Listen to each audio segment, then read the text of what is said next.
So I'll be starting by telling you a simple mantra that is actually been stated by Kali Santran Upanishad. That's one of the most important. There are 108 very important Upanishads. Upanishad is a part of the Vedas, and there are more than 2000 Upanishads, but out of which 108 have been stated to be more important. And one of those Upanishads is known as Kali Santrana Upanishad. According to the Vedas, time has been divided into different ways. It starts from the day, plus then it goes up to month, and then it goes up to year, then it goes up to centuries, and then it goes up to in 4 major big divisions. They are known as Satyug, Treta, Dwapar and Kali Yuga. So in Kali, this age in the Vedas is known as Kali Yuga, K-A-L-I, Kali. And that spans 432, that is about 432,000 years. And we are today going through this age. We have crossed almost 5,500 years, about 30-40 years more. That is what we have crossed in this age. For this age, this Upanishad states, Kali, Santrana. Santrana is a Sanskrit word which means which delivers. In the age of Kali, the Upanishad which delivers you states. Actually, Upanishads are talk between a student and teacher.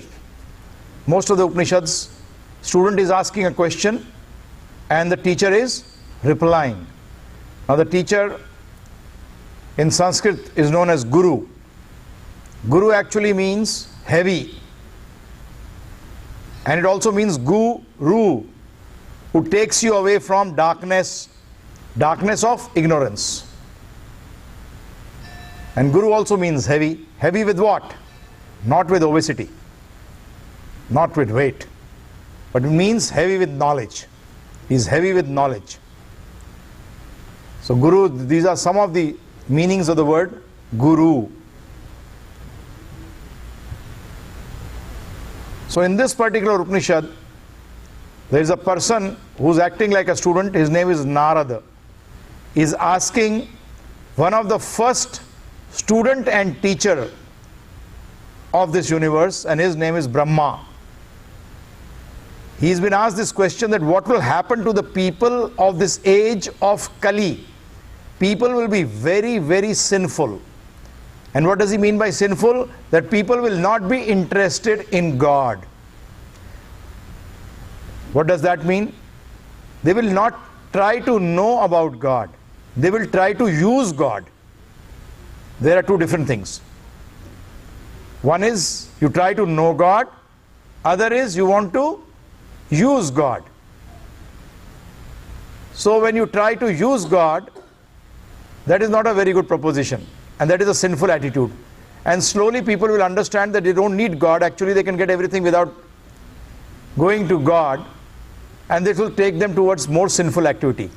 So Narad is asking for from Brahma, that Brahma, please tell me what will happen to these people of this age. How will they get clearance? So Brahmaji, he states a mantra. Mantra means mantra. Man means mind. Tra means, it comes from the word trayate, which frees the mind. Today what are you wanting to do? You are trying to free the mind from all those things which are actually stopping you from being more productive, from tensions, from things which are actually taking you to suffering. So this is what mantra actually means. Mantra. Man means mind and tra means which frees the mind. So he says that I am giving you this 16-word mantra. It is, he says in It's like this: Hare Krishna, Hare Krishna, Krishna Krishna, Hare Hare, Hare Ram, Hare Ram, Ram Ram, Hare Hare.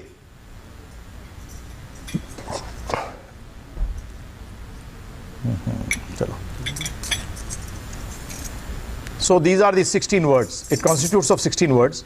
Hare Krishna, Krishna Krishna, Hare Hare. That is 8. Hare Ram, Ram Ram, Hare Hare. 8 and 8, 16. So in the next, actually every shloka, every verse of the Upanishad is known as mantra. Because actually if you get real knowledge, it frees your mind from all anxiety. Is it right or wrong? It frees you from all anxiety. So he says, Iti Shodashakam Nam Nam. I'll explain it to you in English, don't worry. Iti Shodashakam Nam Nam Kali Kalmasha Nashanam Nataha Parotropaya Sarva Vedeshu Drishyate. Very simple. Iti Shodashakam Nam Nam. This 16 in Sanskrit, 16 is known as Shodashakam Nam Nam. These names, these 16 names which I have given you, that is Hare, Krishna and Ram. These are the 3 words which make the whole 16 word mantra. Iti Shodashakam Nam Nam Kali Kalmasha Nashanam. In the age of Kali, Kalmasha. Kalmash means all those wrong things, all those wrong thoughts which take you towards suffering.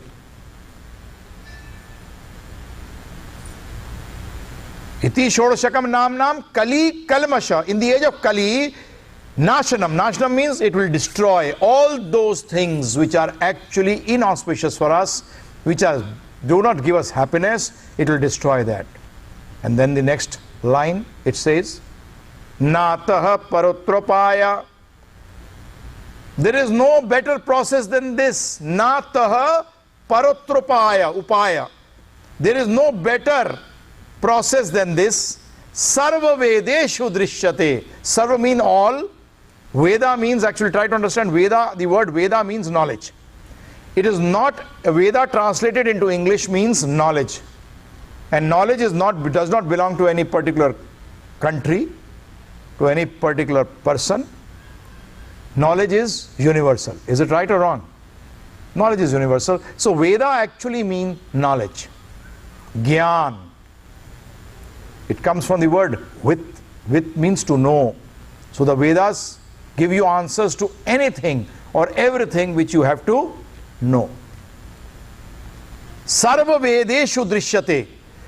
Drishyate means if you go through all the knowledge, there is no better process in this age of Kali to clear you from all suffering, all negative thoughts.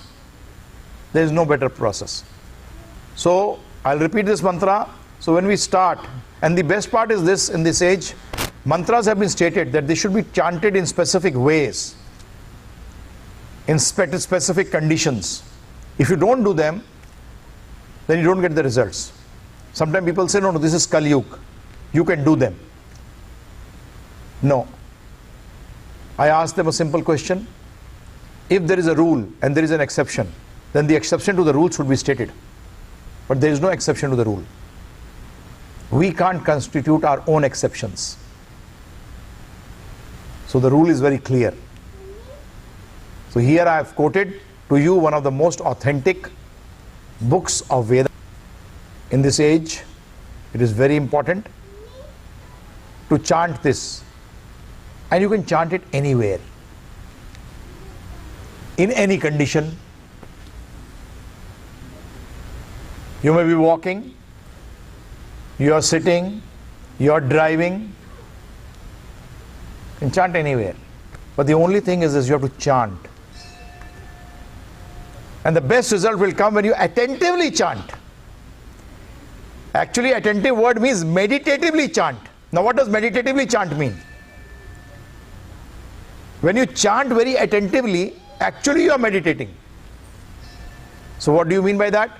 So when we chant, like for example, Hare Krishna, Krishna Krishna, Hare Hare. So you should actually be listening to it, not hearing it. You should be listening to it. We say in our Sanskrit word, dhyana. Dhyan purvak jap karna. Meditatively chant the names of the Lord. So that is the process. Hare Krishna, Krishna Krishna, Hare Hare. Hare Ram, Ram Ram, Hare Hare. Now there, in the morning you say, I get up in the morning, I have not taken bath. Because other Vedic mantras you can't chant without taking bath, because without being purified externally and internally both. Please remember one thing.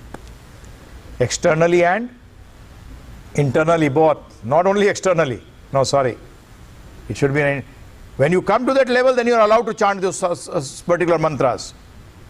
But this mantra is complete in itself. It will clean you, and the more you chant this, the more you become clean, and the more you become clean, the more effective it becomes. Very simple. You have a mirror. If it has got dirt on it, your face will be hazy, right? The more you clean it, your face becomes clean, clearer. In the same way, this mantra, the mind at this moment is in a very bad shape. I'll explain to you about that. So I'll chant this mantra once. We'll start every day for the next 7 days. We'll chant with this mantra. We'll start with this mantra. Today we started 5 minutes late, so I will not be able to we'll do a little bhajan of this, kirtan of this from tomorrow onwards. But before that, I'll first chant the mantra, you listen to it. Then you chant the mantra, I'll listen to it. So that's the process. It's called Shravanam Kirtanam.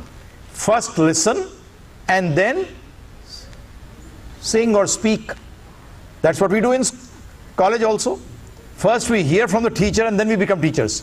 You don't become a teacher directly, just start speaking anything. So that's a big problem. But in this age, you have this problem. People start giving their own thoughts before they know anything about the subject. So please join me in this. First listening and then singing. Hare Krishna, Krishna Krishna, Hare Hare. Hare Ram, Ram Ram, Hare Hare.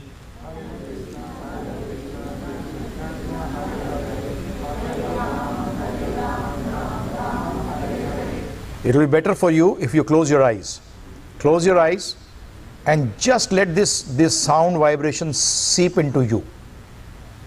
Hare Krishna, Krishna Krishna, Hare Hare. Hare Ram, Ram Ram, Hare Hare.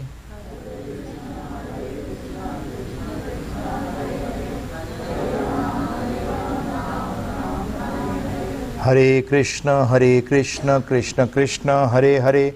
Hare Ram, Ram Ram, Hare Hare.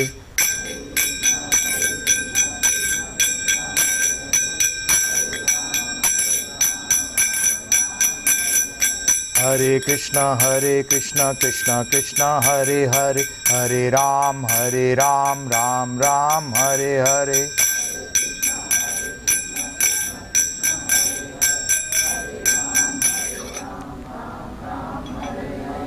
Thank you. We'll do this again in the end of the session. So now, this will be a more of an interactive session, because the way I present this, the yoga philosophy of the Bhagavad Gita, in these 7-8 days, first I'll just tell you, in these 8 days, in a gist, you'll understand what Bhagavad Gita is. And actually, when you understand what Bhagavad Gita is, you'll understand that what the Vedic knowledge is talking about.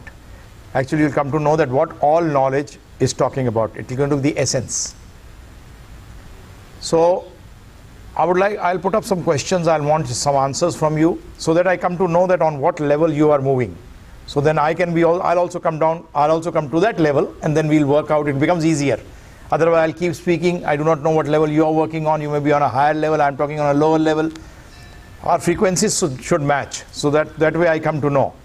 So first question which I'm putting up to you all is, why have you come here?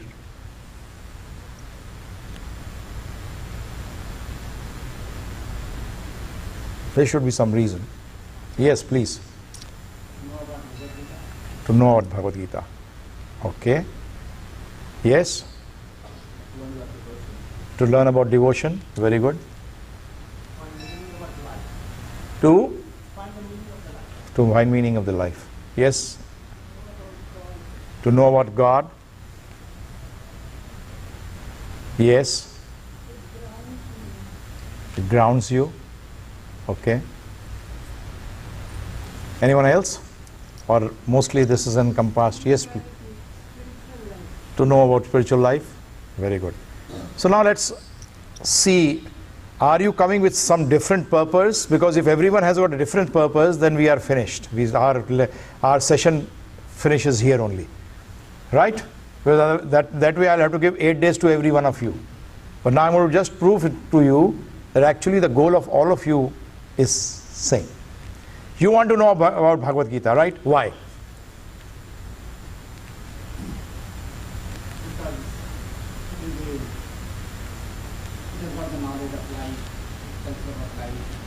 Very good. Now it tells you knowledge about life and death. Why do you want to know the knowledge about life and death? If you have knowledge of life, what will it result? Yes. Bring? Is that so?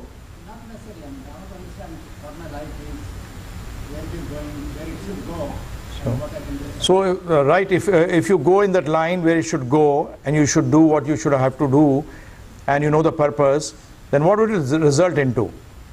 It will give you satisfaction?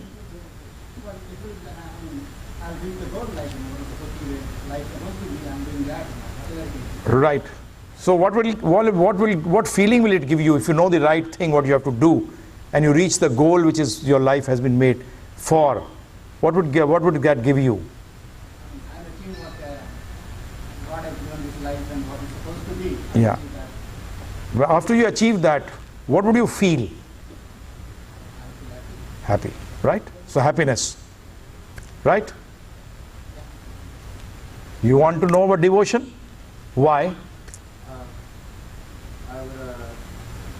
feel like people need to know how to put themselves in the service of others without doing the same things that they're actually people feel right back to themselves. Okay. What would that give you? If everyone starts doing that, what you're thinking about? I hope that means that everybody's Happy. Okay, so the goal is same. They're happy. You also ultimately want to be happy.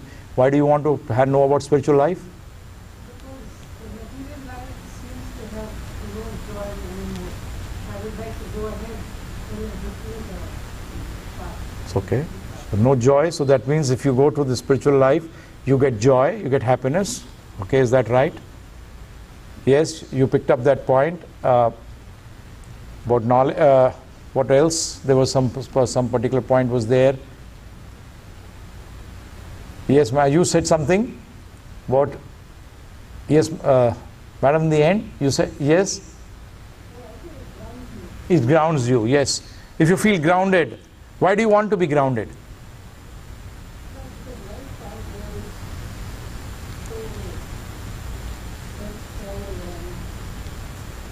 Yes. Right. And peace results in happiness. Absolutely right. So that means all of us who are sitting here have come to be happy. Actually, it is not only you. Everyone in this world, goal is same. All of us want happiness. So now why have we come here? We want to connect to this knowledge, right? We take it or we don't take it. That is the second part. The first part is you have to connect, and then you have to see that you want to take it or you don't want to take it.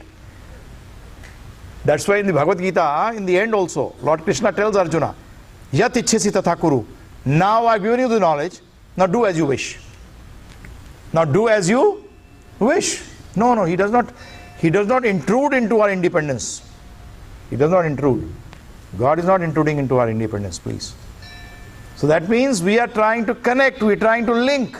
And what is this connection or link known in Sanskrit? It's called yoga. Yoga word comes from the word, see, Sanskrit's words come from a seed word. Seed means that single word will give you many words which have almost the same meaning. So this comes from the word yuj. Yoga comes from the word yuj, means to connect, to link, to add. Some of you know Hindi. Do ka do se yog. You're adding two with two. So yoga means to add, to connect, to link. And without doing yoga, we all will be failures in life. You'll say, how? Simple. You may not be able to live. When you feel hungry, what do? What do you add? Food. Yog. Right? Your health is bad. What do? You add the doctor's advice. Do you add the doctor? No. The most important thing is the advice of the doctor. You add the doctor's advice. So that means in every aspect of your life, you are adding. And for your knowledge, today religion, if you go into the dictionary and look out for the word religion, they translate it as faith. But actually the Greek, it comes from a Latin word made of two words, religio. Religio means bind back. It comes from a Latin word, bind, and yoga means to bind, unite, connect, link, add. So originally the word religion also meant this only. But today religion is actually meant as faith.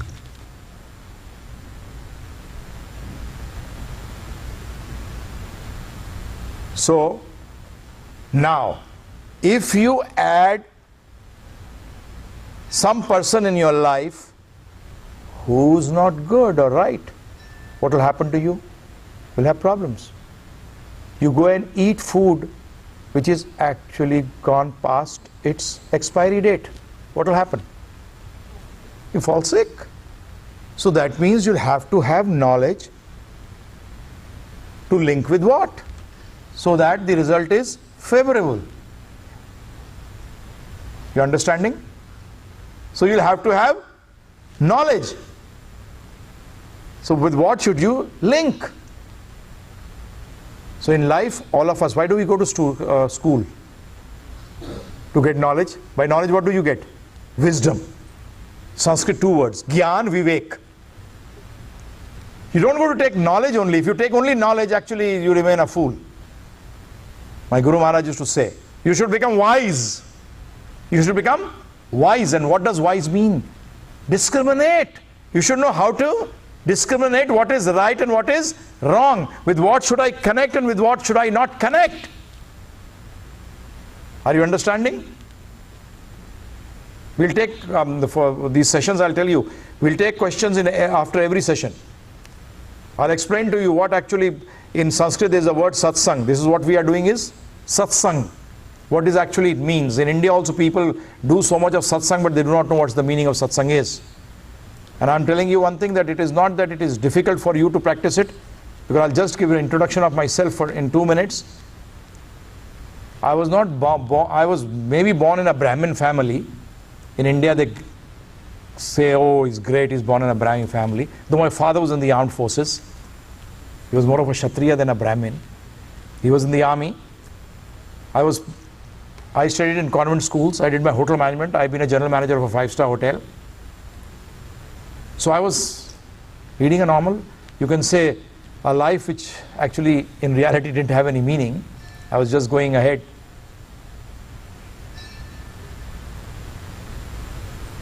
So that means I was like one of you. So it's not something I was born and then I started studying all these Sanskrit literature and I became a Pandit. No, you become a Pandit by not being born in a family. You become a Pandit means a knowledgeable person. Pandit means a knowledgeable person. So when you get knowledge, you become knowledgeable. It is not that I went into the jungle. Sorry. I am married. I've got my wife.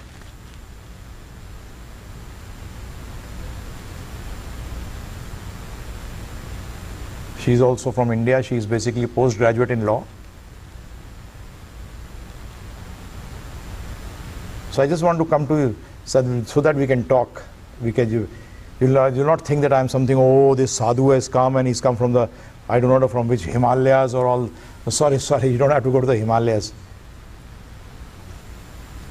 Solitary. Himalayas means what? Solitary. You can be sitting here and still not be here. And you can be sitting here and be here. Both type of people will be here. Some thinking of, oh, what's going on there, what's going on there. So you are here also and still not here, right? So solitary is not something where you go. Solitary is something which is in the mind. You're concentrating. You are in solitary means you are all alone. Nothing, no disturbances. And in this age it is very difficult. If you go to the Himalayas also, you'll find a plane flying over you. There's no solitary there also. You'll find someone trekking down. So it's not, so for this age, it's very difficult. So now we come down to why Bhagavad Gita is the book of yoga. I'm going to take this point now, because we have come here to understand yoga. First of all, for you, many of you must be knowing also, taking birth in India, that plus point is there. Yogeshwar. Yog Ishwar. Ishwar means master. Yog Ishwar. People talk of Ishwar, but they don't know the meaning of Ishwar. I'm going to talk about all these things. Bhagavan they say, but what that Bhagavan means? Sorry. Do not know. So Ishwar means controller. So Yogeshwar, master. Who's considered Yogeshwar? Krishna. So when a Yogeshwar is speaking, for example, an accountant is speaking, he'll talk the language of an accountant, accounts language, right? When a physicist is speaking, he'll talk about physics. So when Yogeshwar is speaking, he'll talk about yoga. And that's what he says in Bhagavad Gita. He says in the 4th chapter, 1st verse, he says, I instructed this imperishable science of yoga. I instructed this imperishable science of yoga to sun god. Sun is a planet which is ruled by a person who is called sun god, whose name is Vivaswan.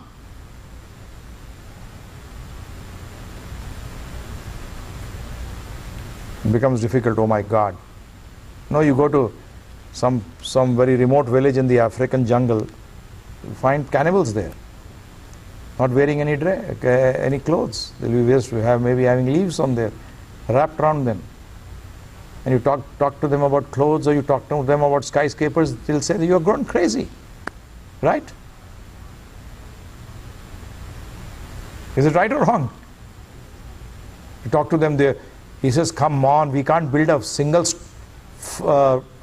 roof hut, we have to stay on the trees. And this man is talking of a skyscraper which is a building of more than 100 floors. Yeah, this man is nuts. So sometimes it happens with us also when we start talking on this language. Say, come on, how is it possible? So I'll start off with some particular words, like mostly people come up with this. Have you got any proof? Right? Everyone. You talk about spiritual science and the first thing they'll come out with, do you have any proof? Okay, I ask you a simple question. Anyone as a doctor here who's sitting here is a doctor? No medical practitioner? Okay. God forbid. You get a particular disease which has been, you come to know through a blood test, right? You go to the pathology lab and you get your blood tested and they say, you got this virus in your blood, that's why you are, this is the disease. And you tell the pathologist, the doctor, hey, I don't believe you. Show me proof. So, okay. He puts the slide under the microscope and says, now you see it? There is the virus. And he's showing you the virus and you say, I can't see it. Why can't you see it? Because you don't have the knowledge to see it. So please don't ask for proofs till you don't have some basic knowledge of that subject. Don't make this mistake. And that's the mistake we make with spiritual science. Do we not do that? Initially, you'll understand your disease through the symptom. You may not understand that what is the cause of the disease, but the symptoms will tell you you are diseased. Is it right or wrong? You feel feverish. You got fever. It doesn't go down for the last 15, 20 days. You go to the doc. And the doc then tells you the cause of this fever. But you have known that the cause is there, but you have come to know through the symptom. You can't know the cause. In the same way, sometimes people say, have you seen God? God is the cause, but the symptoms can be seen. That there is a creator. I have to start with this because it's very important. Mostly people question you. Tell me one thing, simple thing. I say, or you think yourself, that I had no father. I was born without a father and mother. To believe this, does it require a bigger leap of faith, or to believe that I had a father and mother?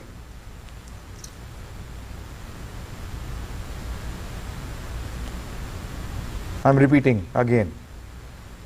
Does it require a bigger leap of faith to believe that I had no father? Or is it more easier to believe and have faith that I had a father and mother? Second. You see something very intelligent designed and you say, no, it came on its own. So please. So there is Vivaswan. So in the Bhagavad Gita it is stated that this imperishable science, but this imperishable science of yoga was coming down through disciplic succession. I'll talk about that later on. It was coming down, then it got broken. That succession got broken. Disciplic succession means from teacher to student. It was coming from teacher to student, then student. Actually, there is only one teacher. Rest of all of us are students. Only that one is the teacher. Rest all of us are. I am a student first, then a teacher. So actually you are a son first and then a father. Right or wrong? You're a son first and then a father. In the same way, this is called succession.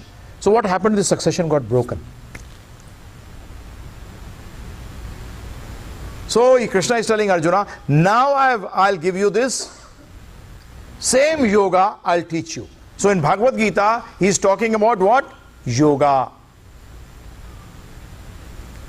So why take this knowledge? He says in the Bhagavad Gita itself that by taking this knowledge, you will get supreme spiritual peace. He says, Jnanam labdava param shantim.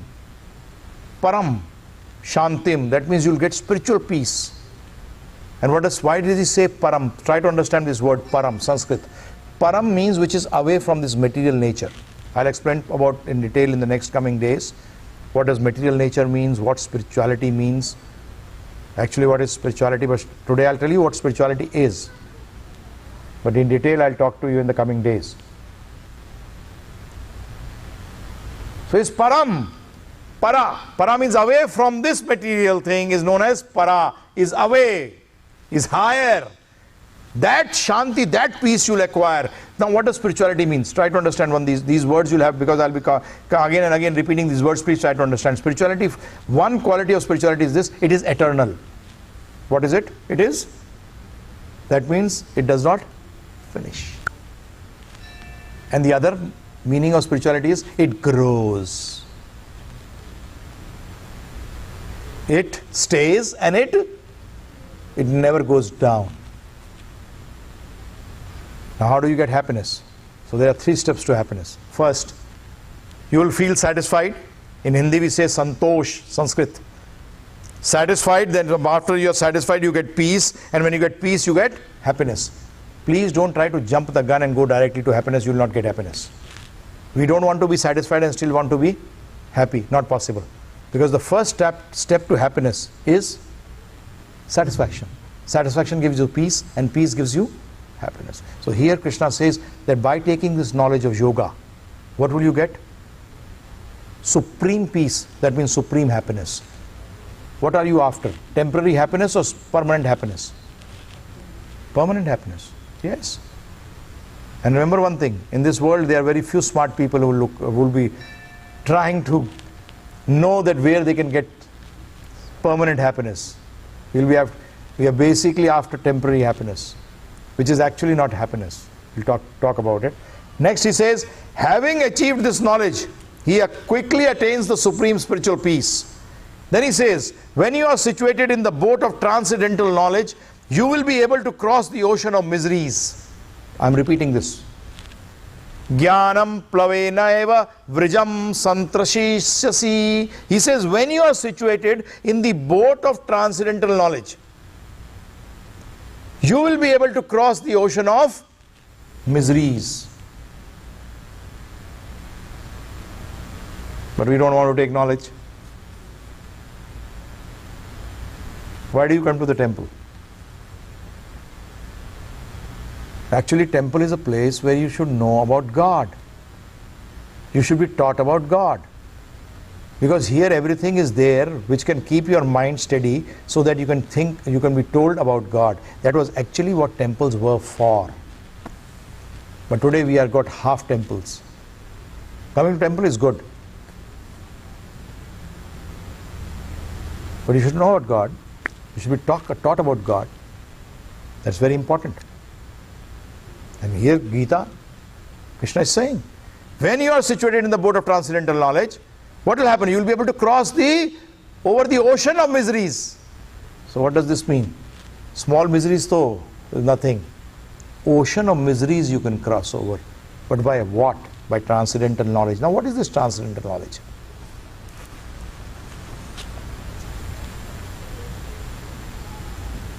What is transcendental knowledge? What is spiritual? Now you answer a few questions of mine and you'll understand spirituality like this. That what is spiritual knowledge? Now we were talking about knowledge. We said knowledge, after listening to you, we came to one point. We have come here to take knowledge, right? Why we have come here to take knowledge? To get happiness. That means all of us know that knowledge gives happiness. And ignorance will give suffering, unhappiness. Clear? Is this point clear? Please, ignorance is bliss. I do not know who gave this statement. Because to write this statement also he needed knowledge.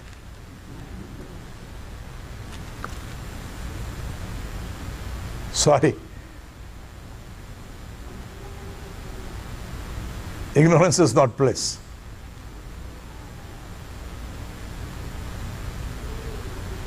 So ignorance will give you unhappiness, suffering.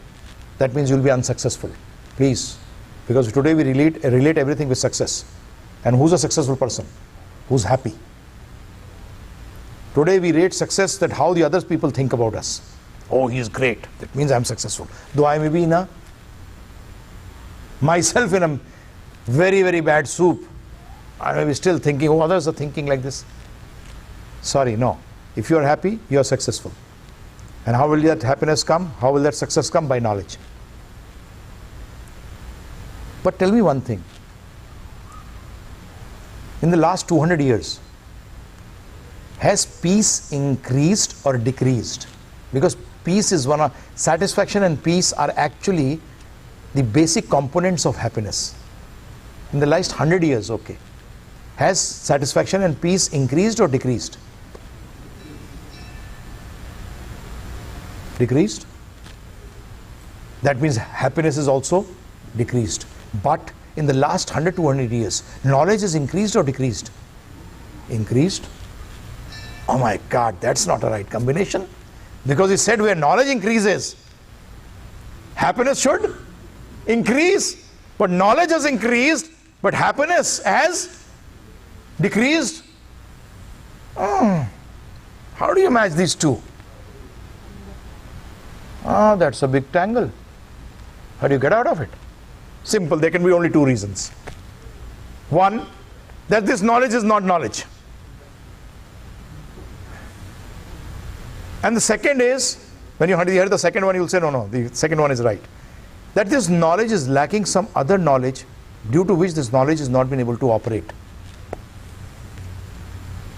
Because to say that this knowledge is not knowledge, like this mic is here, electricity is there, right? To say this knowledge is not knowledge is going to be wrong. It's actually, it's not right to say that this is not knowledge. Then that means the second answer is right. That this knowledge is missing, something is missing. Now if you go to a person, he says, I'm going to give you a check. Call that check only here also, no?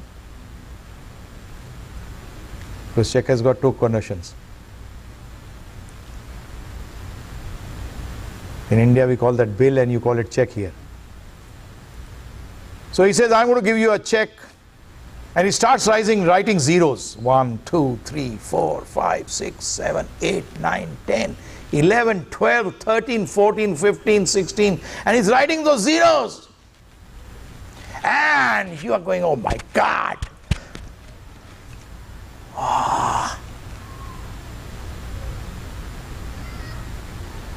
Your heart is jumping.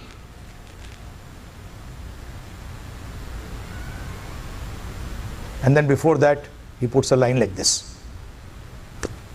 In the end, he puts like this. There are almost 20 zeros there. What is the value of the zeros? Sorry, they are numbers.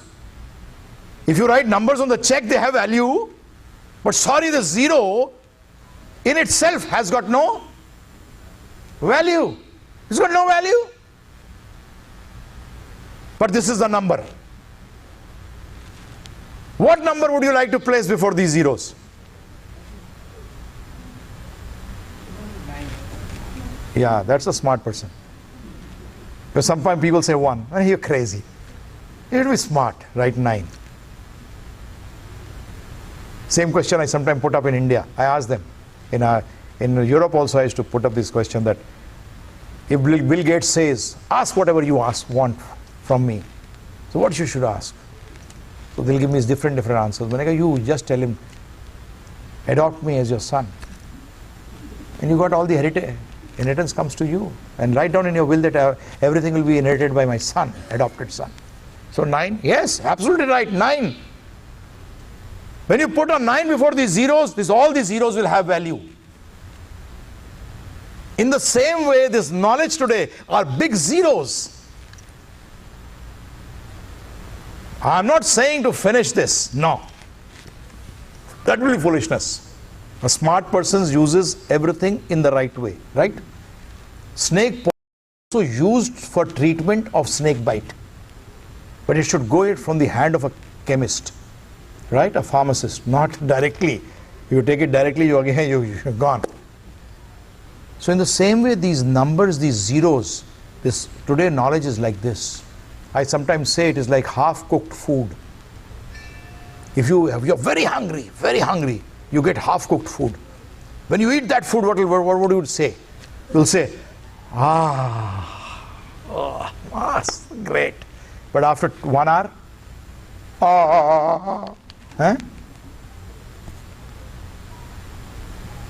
So this material knowledge is also like this. Initially when you get it, you say, and after some time,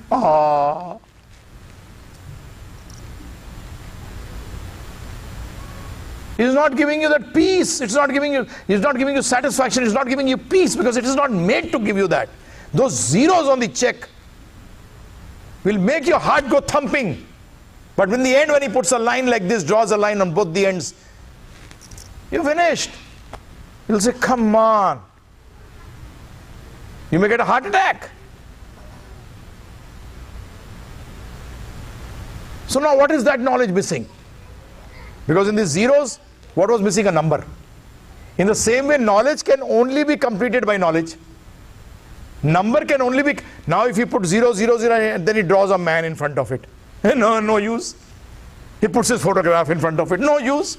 Because number can only be completed by number. In the same way, this knowledge is incomplete. It can only be completed by knowledge. Now we have to understand which knowledge is missing. because of which this knowledge has not been able to give us what it should give, and that is knowledge should give happiness. Ignorance gives suffering. Now we'll come down to that in a minute. I'll ask you a few questions. First question. A person, first question is a statement actually, to revive the whole thing. Knowledge gives happiness, ignorance gives suffering. Now first question. If a person, please listen to it. If a person gives all of his time or most of his time for less important things, is he called a man in ignorance or man in knowledge? Will he be happy or unhappy? Right? Second question. What is more important, a living body or a dead body? Yeah, more important I'm talking about. I didn't say no importance. I said, what is more important, living body or dead body? Living body, obviously, right?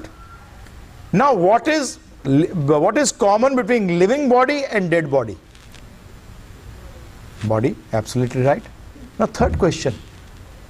If both have bodies, then why is living body more important than the dead body? Give me a simple answer. Very simple answer, which a common man can also understand. Life, absolutely right. He's got life. That means this body is getting importance due to life. That means the more important thing is life or the body?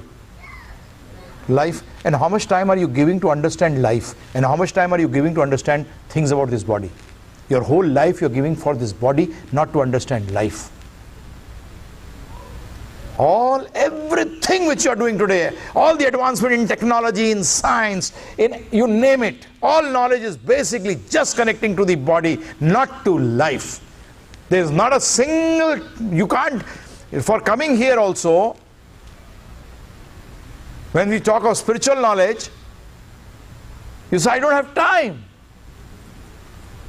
And this study of life is known as spiritual knowledge. It is known as Adhyatma. This is actually what is spiritual knowledge. But you don't have time for this. Is it right? And we have time for the less important things. So that means we are in ignorance. We are giving most of our time, actually all time. When we come to the temple also, why do we come to the temple? For understanding life or for the body? Body. You're coming for the body. I want this, I want this, I want that, I want this. Is it right or wrong? That means every moment of your life you're spending is just for the body. That is a less important thing, and you've got no time to understand what life is.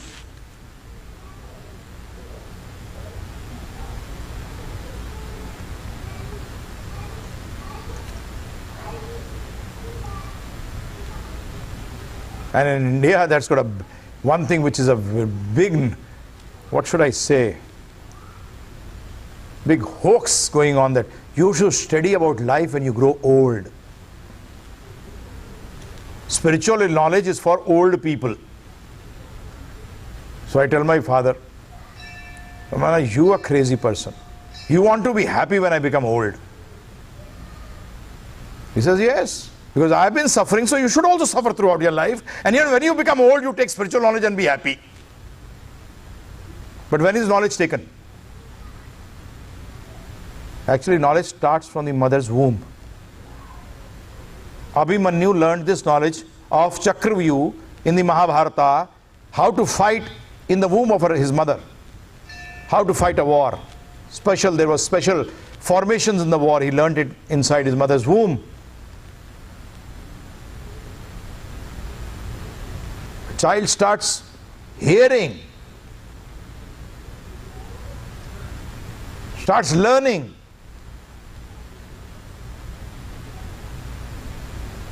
Leave that aside. Starts learning the moment it comes out of the mother's womb. And we are so smart, we know how to make our mother dance to our tunes. Do we not know? A child knows what to do, how to get the attention of the mother when it is one month old also.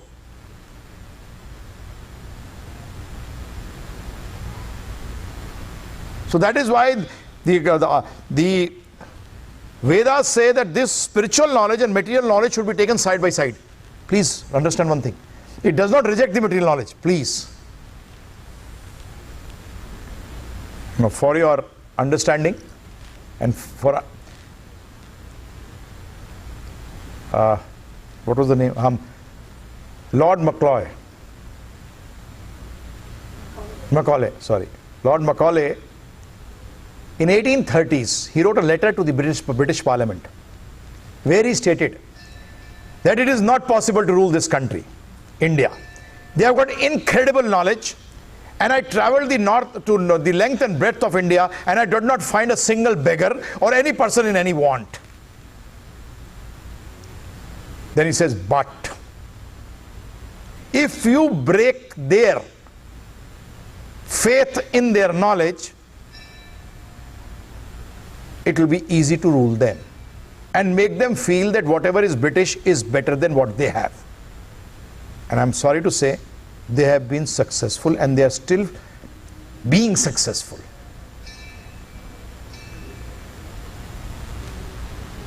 Should I go ahead? I'll read out to you.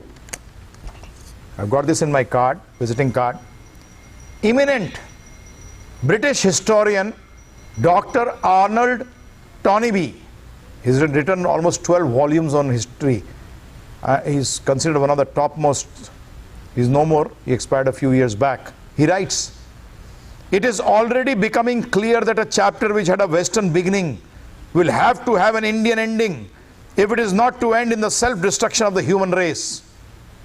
At this supremely dangerous moment in history, the only way of salvation for mankind is the Indian way. Who's writing this? A British historian, Arnold Toynbee. What is this Indian way? Is actually the way of spirituality. We don't say you stop technological advancement, no, but use it for what? How to combine these two? It is possible. It is possible. Please remember one thing. To take up spirituality does not mean that you have to go into the jungle to practice spirituality. As you studied the science of body, you can study the science of life also in this very, wherever you are.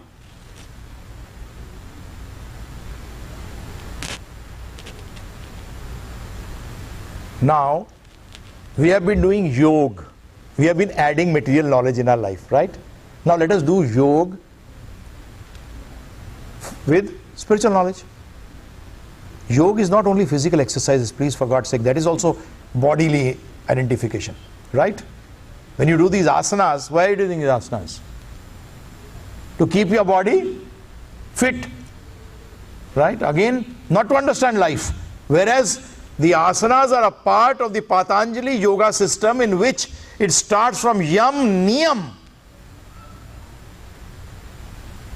It starts with specially do's and do nots. We have actually made everything into bodily consciousness. No life consciousness is there. So now to understand yoga, first thing, You said that this yoga, the country system, starts with yama niyam, that is do's and don'ts. And where does it go up to? it goes up to samadhi. There are 8 levels of Ashtanga Yoga of Patanjali, because I'm not dealing with Patanjali Yoga at this moment. But Rishi Patanjali said that yoga should be done to go to the stage of samadhi. Samadhi means to understand, to be in that state of level where you are every time in spiritual consciousness. You are living in matter, like you are in the ocean, but in a ship. Any problems? If I take you, I'll tell you, I take you into the ocean, and I tell you I'll take you in a big, huge ship. You say, okay, no problems then, right? Patanjali very clearly says this. The yoga system says this. But now how to understand yoga? Now please try to understand. Yoga means to unite. Now I'll not repeat it again, but it will come up again in the later days. First thing, you have to link. Link means there are two things. First thing, remember this. First, who has to connect with whom? Right? So first comes not the whom, first comes the I. What has to connect? I have to connect. So yoga, first question you should ask is, who am I?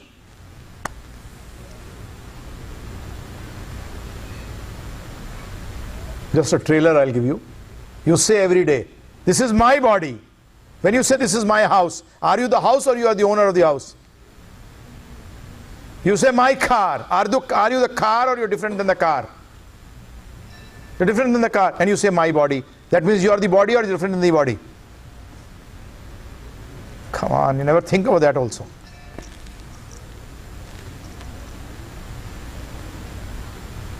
So yoga starts with what? Who am I? Because first I should know who am I.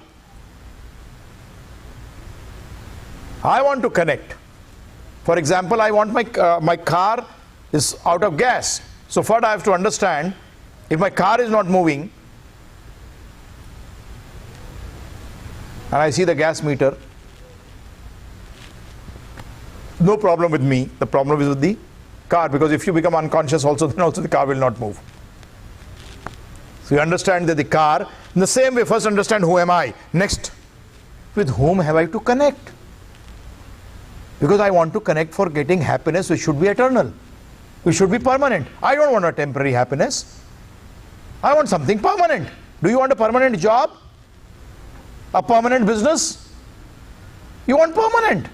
You want a permanent customer who should keep coming again and again, and then keep adding more permanent customers. Or you want temporary customers. You want permanent customers. You want a permanent job. It's good so that you can, and in that permanent job you want raises every time. And spirituality means permanent and rising. I told you. Permanent and increasing. That is what spirituality means. Brahma. Another word for Brahma is, spirituality is Brahm. And what is the quality of Brahm? It stays, it's eternal, and it increases. So you are understanding with this example? If you are working as a service also, you want to have the same service and keep on. That's the best. Because if you change environments, again you have to reset yourself with that environment. Because if you're working 7-8 years somewhere, it becomes easier to, you know how to work around, go around the place and know how to move around with the people who are there, how they are working, what their mental setup is. And so, and you get raises there only, that will be great. Will that not be great? That will be great. So now, to connect with whom? So that I can get this permanent, eternal happiness. Number 2 question. Number 3 question. Now, which are the conditions which are conducive or detrimental for the linking process? Yoga, hai na? When you want to connect, would you like to look out for the circumstances which are conducive? Right? You want to dry your clothes, and in the dryer you put water. What's going to happen? They're not going to dry. You're not created the right conditions. You're not right conditions for the clothes to dry. In the same way, what conditions should you create? Now, next, that are conditions. Now, which type of acts should I do so that connection becomes good with that whom? Whom should I connect with? What act should I do? 5th, when should I connect, and how long should this connection be? How long this connection should remain? You understood? 5 things. First, who am I? Number 2, now I'll give you the technical names for these 5 things. First thing, all knowledge in this world is only constituting of these 5 things. There is nothing out of this which is out of these 5. The Vedas talk only of these 5 things, and Ved means knowledge, and it means knowledge which is both material and spiritual. Please understand one thing. Knowledge Veda does not mean only spiritual knowledge. Please. Veda includes material knowledge also. It includes all knowledge on earth. All the universe which you can think and which you cannot think about. It includes everything. And for your knowledge, 94% of the Vedas are lost. How many? 94. Only 6% of the Vedas are available today. Your main Upanishads, more than 65-70% are lost. They're not there. And the Puranas also which are there, I'm sorry, they are not complete. They are also not complete. So the Vedic knowledge, 94% is lost. Only 6% is available. So first thing, who am I? That is soul. Number two, with whom to connect? God. Number three, circumstances which are conducive. Nature. Two types of natures, spiritual and material. Third, which acts to do? Karma. Action. Fourth, fifth, when and for how long? Time. So these five things are known in Sanskrit as Atma,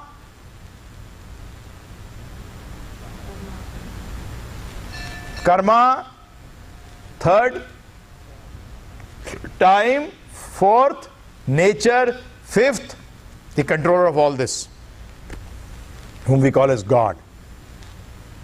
So these five things we have to know when we want to connect. In anything in your life also, these five things are important when you want to connect. When you go to talk to a person, when you go for an interview or you go to a customer, what do you explain about yourself first? You explain about yourself, right? Why are you fit for the job, or why should you be given the business? Right or wrong? First you should know about yourself, na? Then with whom you are connecting. Third, like you joke in India, selling a comb to a bald-headed person. Oh, not good business. You want to sell an air conditioner which only cools in the Alps. Not a right place. Sorry. Fourth, you want to go and meet that person. What acts would you do to go and meet him? You barge into his office, he gets annoyed, he throws you out. Or you take an appointment first. And how do you go about it? That is karma. Fifth, what time? You call him up in the night at 12:30. Hello? Or you knock on his door in his residence. Is the right time? No. All these five things, very important. And these five things are stated in the Bhagavad Gita. Now, as we came down to this, now what I'm going to do is this, that you have been spiritual knowledge. Now I'm coming down to spiritual knowledge, and this spiritual knowledge which I'm going to give you in the next 7 days are going to be based on like education. You have been taking knowledge, spiritual knowledge. Most of us what we have been doing is hearing something here, something there, something there. Sorry, such knowledge you can never apply in life. If I study, for example, medical books, would I become a doctor? Or I go to one university, sit there for 10 days, and then go to another university, sit there for 10 days. And like this, I go to 100 universities sitting for 10 days. And I complete my tenure. Will I become a doctor? No. By magazines, studying magazines, I don't become a doctor. In the same way, and when you don't get that knowledge as an education, for example, I take the example of my wife. She's from South India, but she's been born and brought up in Bombay. Now, she knows Malayalam, but she can't read and write. Because she never studied it as education. She did not learn the alphabets. First you have to learn the alphabets, then the words, then sentences, then paragraph, then essay. In the same way for spiritual life, for spiritual knowledge, you should learn from A, B, C, D. Now first thing I explained to you why you should know about spiritual knowledge, because this knowledge which you are taking is actually big zeros till it is not connected to the number which is not a zero.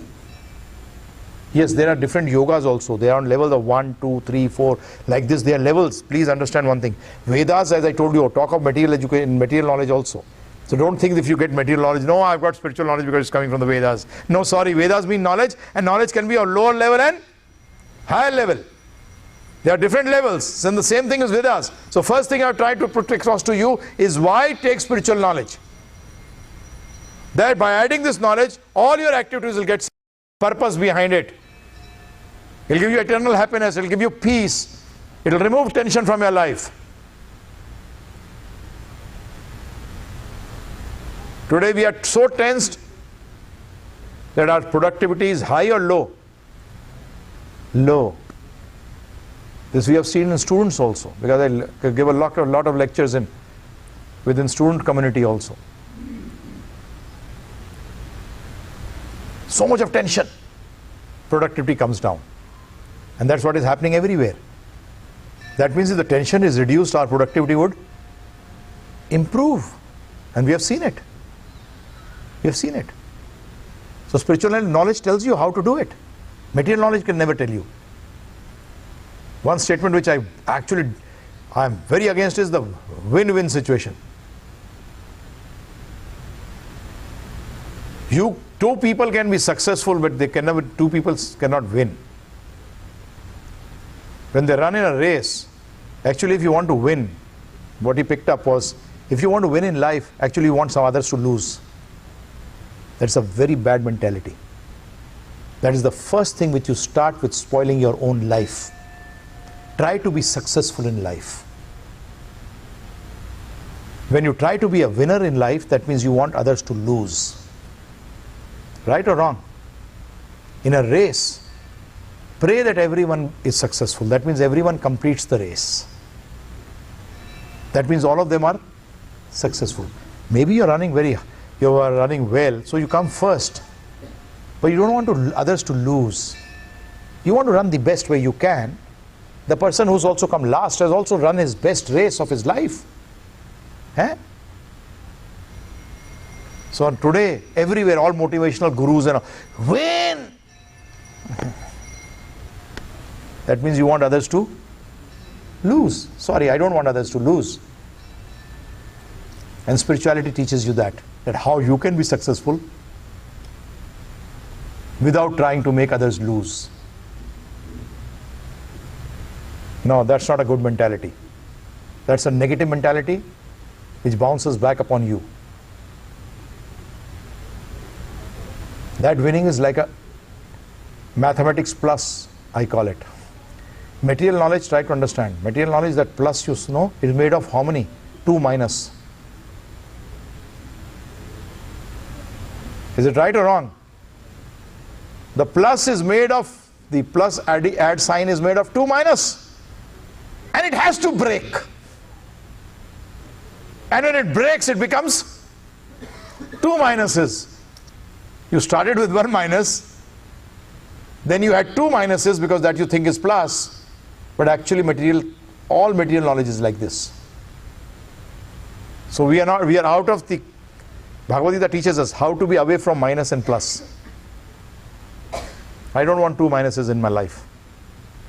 You rise above, then you think that, oh my God, the next man is coming up, he may take away my business, he may take away my position. All these thoughts start coming up or not? That plus is actually, that minuses are working inside. So how that is done? That is a part of karma. That will be part of this course, which we are doing this 8 days. So I'll be checking up my notes so that I don't miss anything. I'm using a laptop. In India they say, oh, you're using a laptop being a sadhu. I say, what's wrong? I'm saving paper. Because every time otherwise I have to prepare notes. And I waste paper, trees going down. So I use a laptop so I can prepare my notes. So I don't want anything so that we can miss anything. Now, another question. See, first I want to establish why you should come for the next 7 days. My first day, my only interest in the first day is this: why you should come for the next 7 days.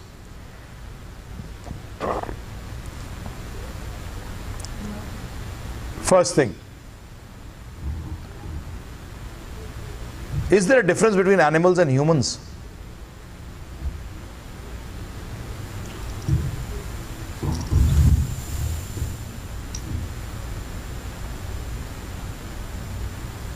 What do you say?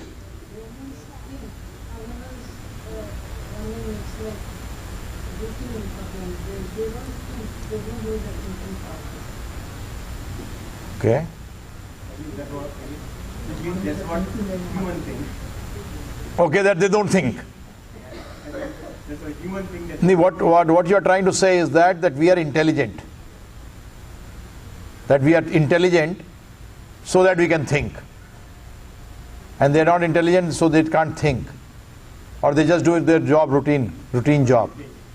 that's what we think. Maybe animals just live in present and humans they live in past and future, and also they want to rise spiritually. Okay. Very nice. What else? The Dharma is different. The dolphins do things and they will have a very good intelligence. But the Dharma is different. They are given a human Dharma, like Manushya Dharma, and they are given a Pasu Dharma. That's all. So, but there should be a difference. There should be a difference, that means. There has to be a difference.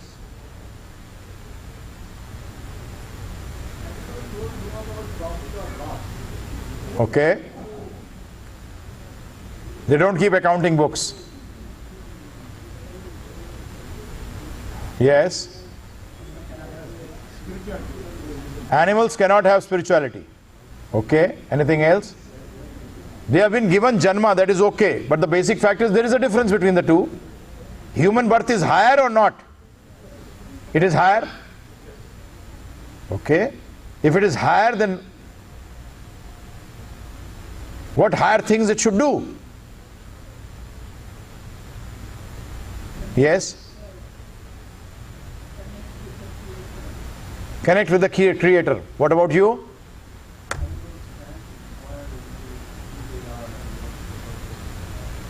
Okay, very nice.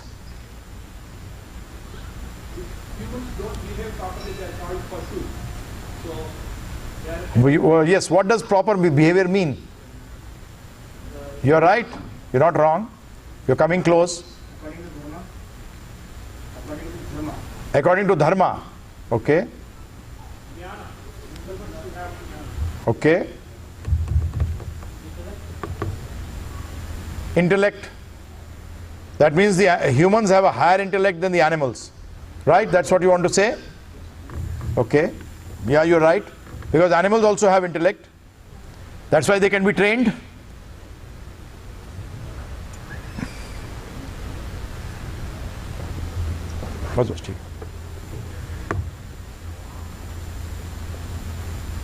You are not wrong.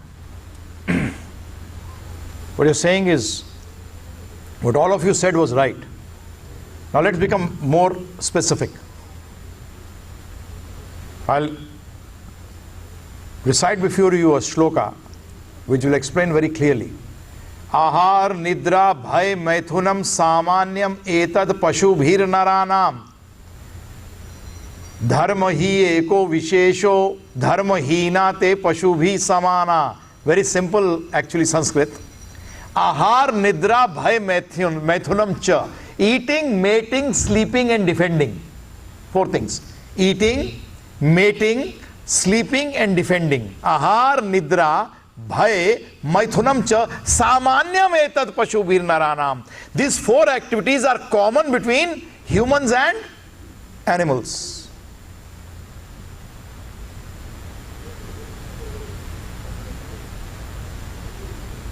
Dharma hi eko vishesho. There is only one extra qualification of a human being. He can inquire Why am I here? Who am I? What is the purpose of life? Actually, dharma means this. Please understand. I'll be talking on dharma, don't worry. I'll explain to you the word dharma. Dharma actually does not mean religion. Dharma, Sanskrit word, is totally different than what you think about. Dharma hi eko vishesho. Dharma hina te pashu vi samana. If he's got no dharma, that means like a animal. The Bhagavad says, as one gentleman stated, his behavior is bad, he's like an animal. It states he's just a dui pad pashu, two-legged animal. Because actually we are all species. Now what does animal and human species, as you said, one has taken birth as an animal, other has taken birth as a human being. Now what is the difference between the two? The human being is a better birth. Yes, it is a better birth. It is considered to be a great birth. It is given special importance not only for the earthly people or the earthly living beings in the whole universe. The human form of life has been given special importance, more importance than the people you worship, the devatas, the demigods. The demigods also pray to be born as human beings. They pray.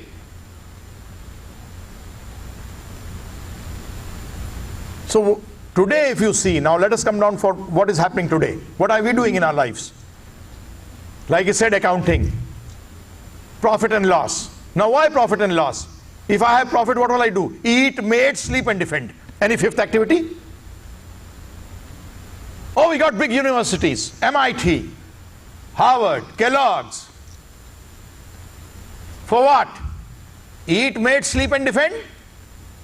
I still remember one of my cousins. I met him in Jaipur. He was in States, I'm talking about 10, 12 years back. He was in States for the last 30 years during that time also. His father was a judge in Rajasthan. So he said that if there is rebirth, I said there is rebirth. He said, then I want to be born in America. As, then he said, as, what do you mean by as? As a dog in a very rich woman's house, American's house. You know why? Well, the dog moves in the limousine. It had got collars worth 5-6 million worth of diamonds on its collar. It never touches the earth, the ground. It is every time in the lap. I said, you are absolutely right, actually, you should get that birth.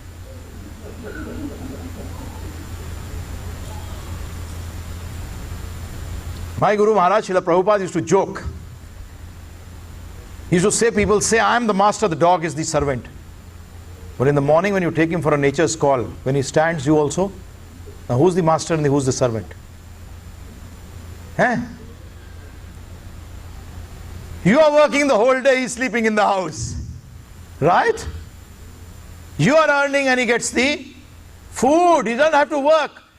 Prabhupada used to say, who's a rich man? Who does not work? He's a rich man actually. Rich man is not the person who's working like an ass throughout the day and then he gets some money. That's not a rich man. Sorry. He's a worker. My Guru Maharaj used to say, a rich man is a person, what is he doing? He's playing golf in Switzerland. He's got nothing else to do. He's a rich man. So that dog is a rich man. Because the dog is not doing anything.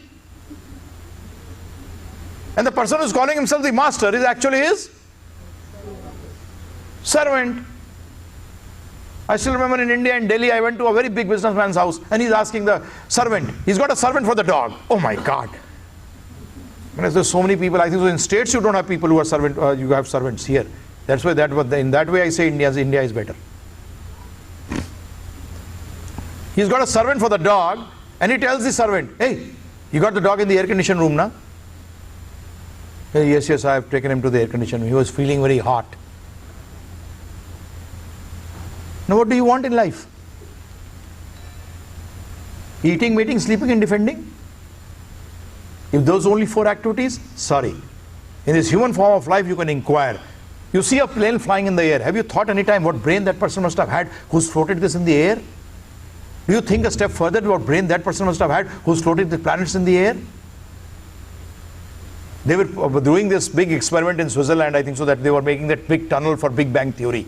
to prove that Big Bang theory. So I was in IIT, I was basically giving a lecture in IIT Roorkee. So I was talking to those boys there. I said, if this experiment was successful, did it prove God is there or not there?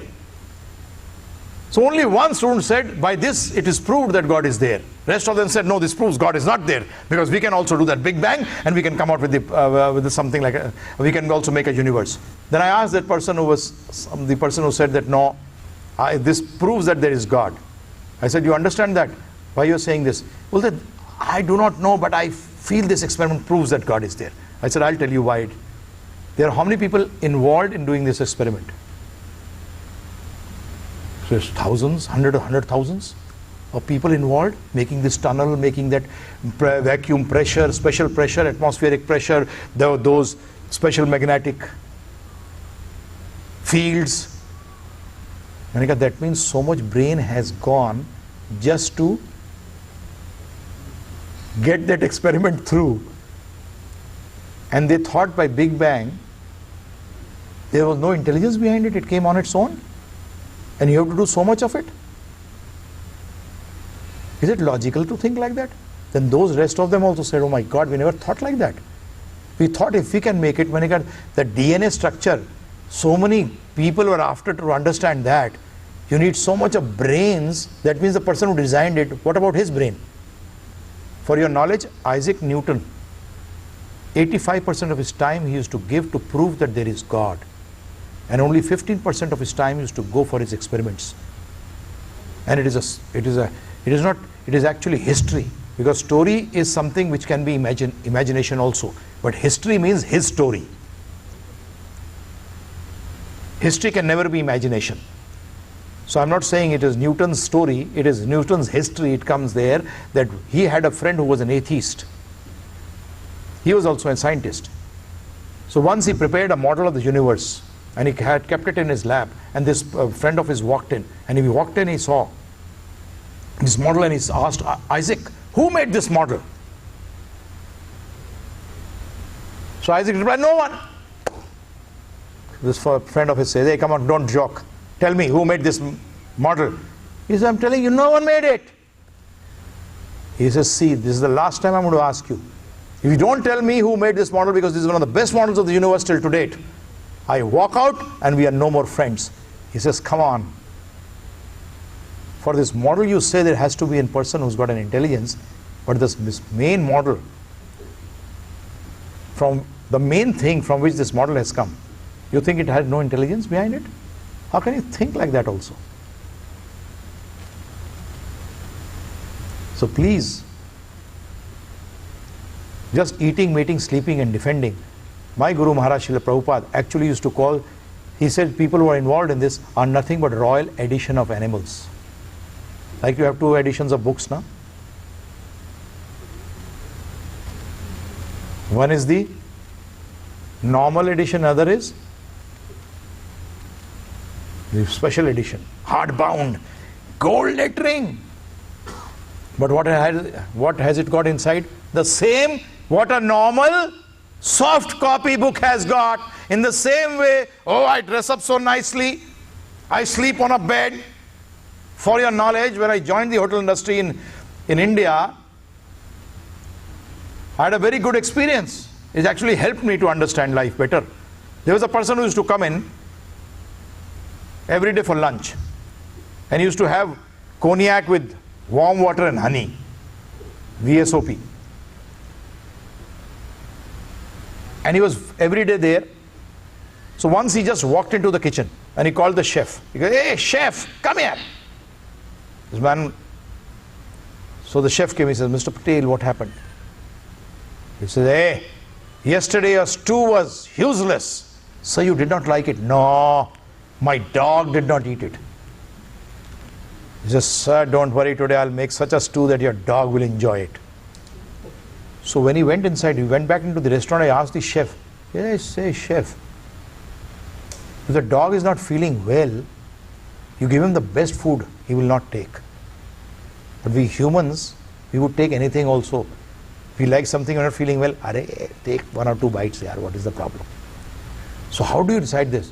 He said, don't say anything about his dog in front of this person. And why? He said, do you want to commit suicide? The chef asks me, do you want to commit suicide? I mean, why? Why should I commit suicide? Well, you can. You will. I mean, why is that? Well, if you go to his house and see how the dog lives, you will commit suicide. In your lifetime, you may not be able to get such luxury what the dog enjoys. And you noted one thing, this person comes and sits in the corner of the restaurant. Yes, the air conditioning is the least there. Yes, he's got sinus problem. He's got 2 cars, he comes in 2 cars. In one car is air conditioned in which the dog sits, and the other car he sits, because that is non-AC because of his sinus. So please make this human form of life work for you. Please, it does not mean to give up. Yoga means to add. Please understand. Yoga means to add. I started with this only. Yoga means to jodna, to add. When you add good things, when you add the right thing, automatically what will happen? The things which create suffering will go away. So this is the second point I am raising in front of you regarding this.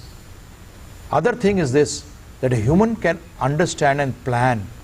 He starts thinking, okay, what should I do to see that in the future also I keep getting whatever I want?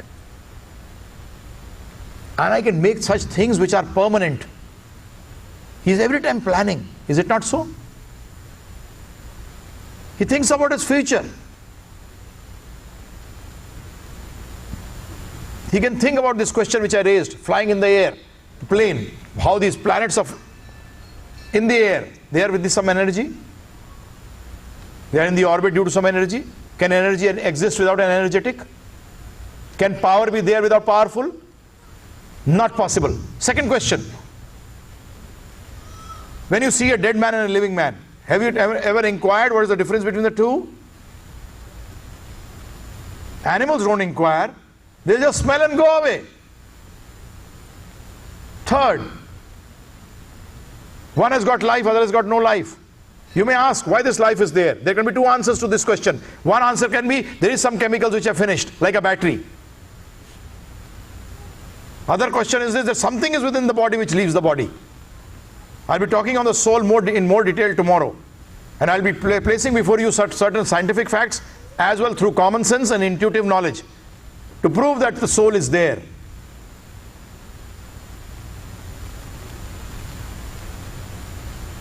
Hypothesis in science means maybe, maybe not. And science never works on maybe not. It works on maybe. So in the same way that there is something within us which leaves the body. All religions of the world agree to this. The Quran says Ruhu, the Bible talks about the soul, and the Vedas call it Atma. It is like water, Pani and Tanni. In South India they call it Tanni, water. Water in English and Pani in Hindi. Same thing with 3 names. In Urdu it is the Arabian language. Ruh, soul in English. Major religions of the world believe in this.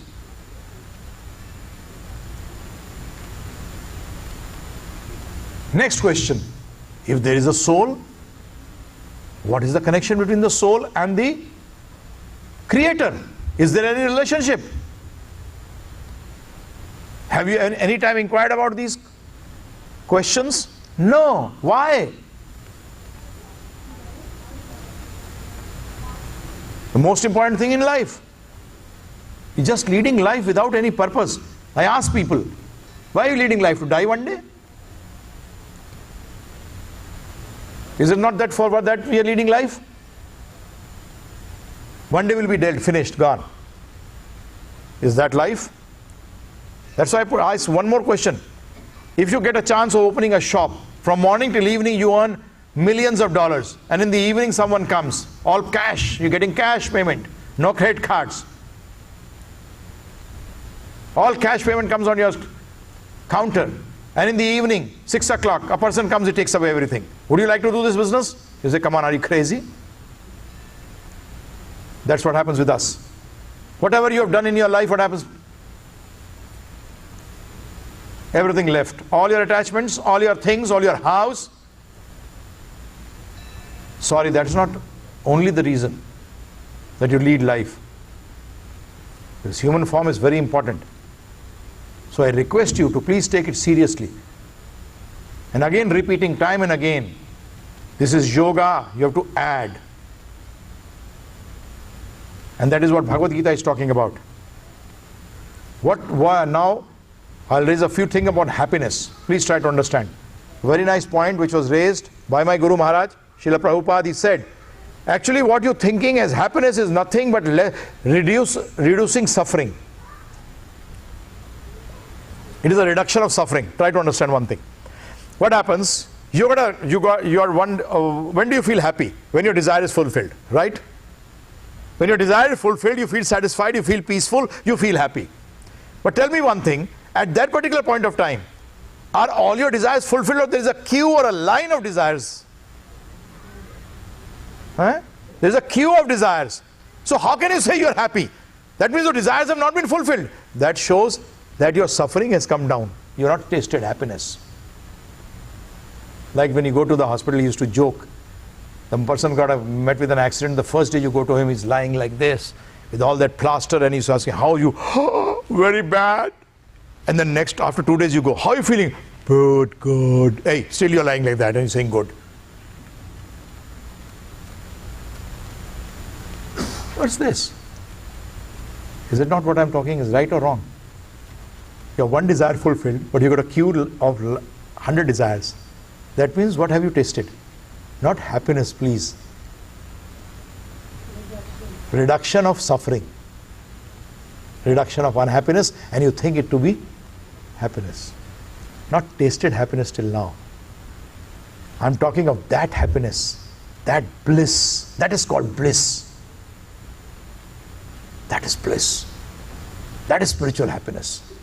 Which you may have desires, material desires. But I'll tell you how to convert those desires into goals. Goals will not trouble you, desires will. I'll talk about that later, don't worry. I'm just telling you what I'm going to talk about in the next 8 days. That is karma theory. It's very, very, very interesting. So that is, now what type of sufferings do we have? The Shastra talk about 7 types of suffering. Janam, Mrityu, Jara, Vyadhi. Janam means birth. Mrityu means death. Jara means old age. Vyadhiya means problems, which may be in the form of disease or anything. Now these Vyadhis are 3 types. 3 types of problems. First, second and third. Adi Devik, Adi Bhautik, Adi Atmik. Now try to understand first. Adi Devik, nature. California, earthquake prone. Right? East, Florida down, tornado prone. Got all these things? Nature, too much of rains, no rains, too much of heat, too much of snow. These are all by nature. They are called Adi Devik. Number 2, like today was really a hot day.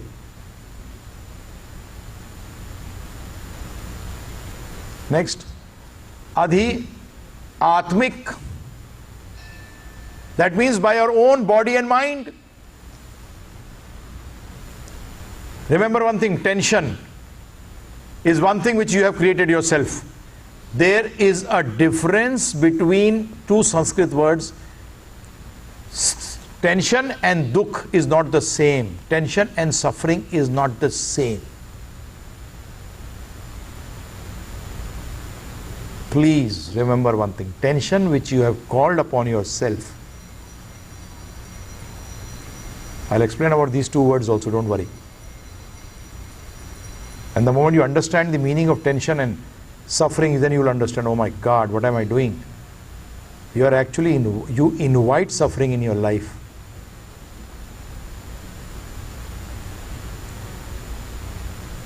Next, Adi Bhautik, by different living entities. Virus, bacteria, mosquito, or any living entity, including your competitors. है ना? Sometimes people talking ill of you. You suffer due to that. But that can be finished in 1 minute. Remember one thing, you can only be troubled as much as you want to be troubled. Remember one thing, if someone abuses you, right? And you don't take it as an abuse. I was giving a lecture in a Chartered Accountants Institute in Bombay. So a boy there, a youngster, he asked me, these people keep troubling me. What should I do? I said, don't get bothered. But if you don't get bothered, they want to trouble you, and if you get bothered, they think they're successful. No, you don't get bothered. They'll fail. They become failures. They'll rip their hair, and they say, my God, this person, we want to trouble him and he's not getting troubled. So remember one thing, you can be only unhappy as much as you want to be. Remember one thing in life. Yes, that's why I said that is basically Adi Bhautik. There also, there is a way to control it. You can make a mole into a mountain, or you can keep a mole and go for cure. Go for cure. You have to take care of this body. Remember one thing, I said this body is less important. The zeros are not, see, try to understand, the zeros are important. The zeros are important, but they are important if they are helping the 9. If they are not helping the 9, the zeros are not important. In the same way, this body is important. I never made this comment that body is not important. I said the body is less important, but it is important. It is important. So you have to take care of this body. When we'll be talking about karma and coming on this level, then you'll understand. That time you'll understand that you have to take care of this body also.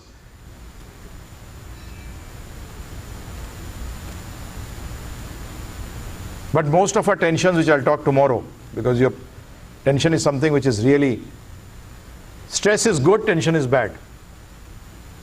I would like to work on it more on karma when I come on the 5th or 6th day on karma. When I talk on karma, then it will be more easier for you to understand. Otherwise it will become difficult for you to understand this moment. So in the same way, sometimes you get fever. Some people you take it, oh, I'm so sick, and he becomes depressed and all that, right? And some people take it, it will get over, right? I'll take medicine. Now there are two types of people. You have these type of people or not? Mountain out of a mole, they make it like this. So the human beings should know. Now, what I'll take is,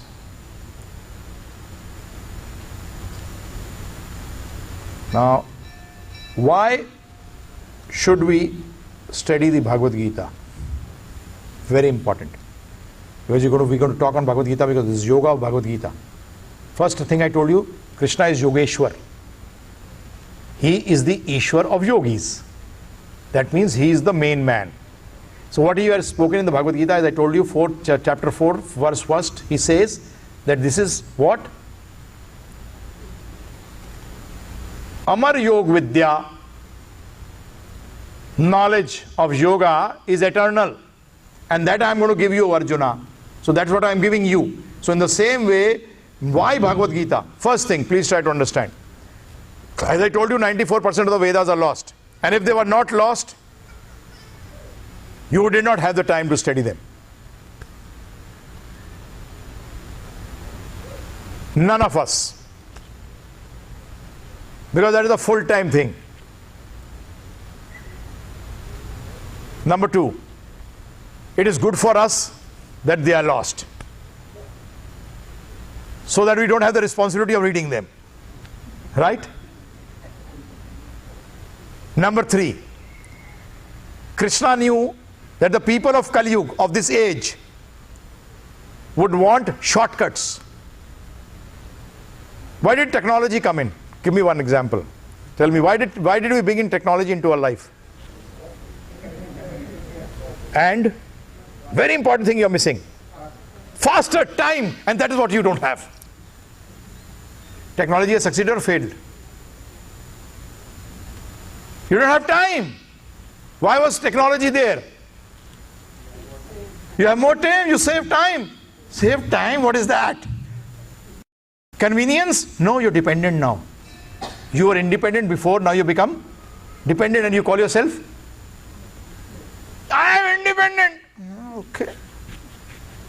My God, people previously were more independent than they are now. They are more dependent. So technology, I sometimes feel, they say save time. My Guru Maharaj used to say, Prabhupada used to say, he says, first of all, you make a city like New York, then you say you want a car so that you can travel, it becomes easier. Then you have so many people inside, you go into the suburbs to stay, and then you come, when you're coming in, it takes you 2 hours to come in and 2 hours to get out, and you say you save time.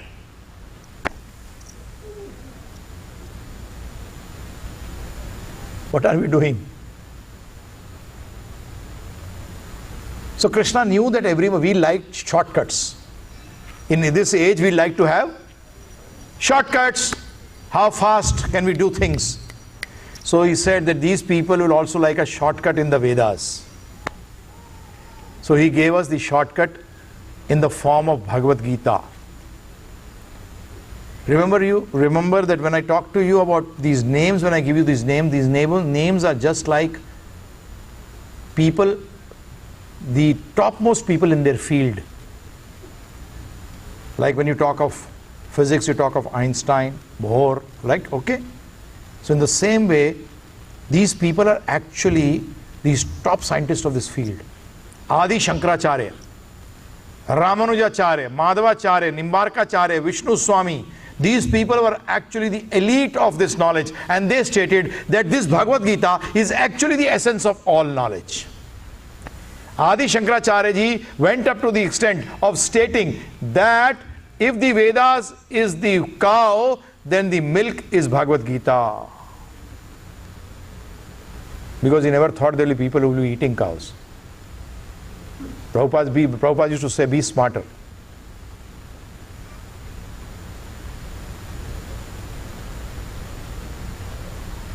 He requested people that let the cows die and then you eat them. Don't kill them and eat them. He said, at least do this much. Let them die and then you eat them. He says the world will be destroyed because of certain acts of ours.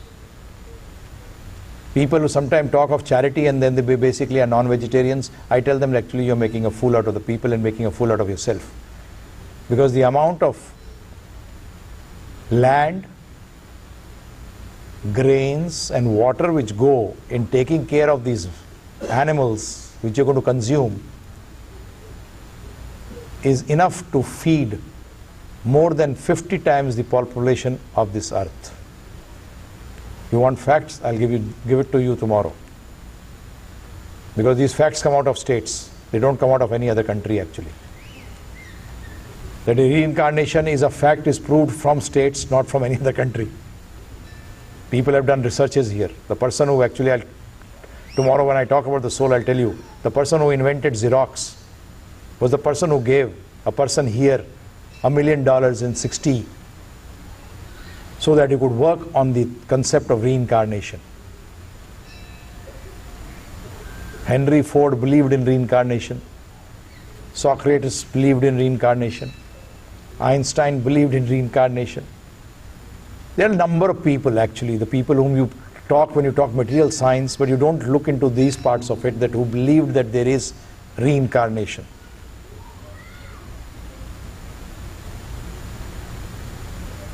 So that is why Bhagavad Gita, now 700 shlokas, only 700 verses. Only 700 verses and you get all knowledge. My God.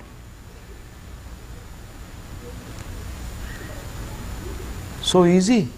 Yes, it is. You get all knowledge.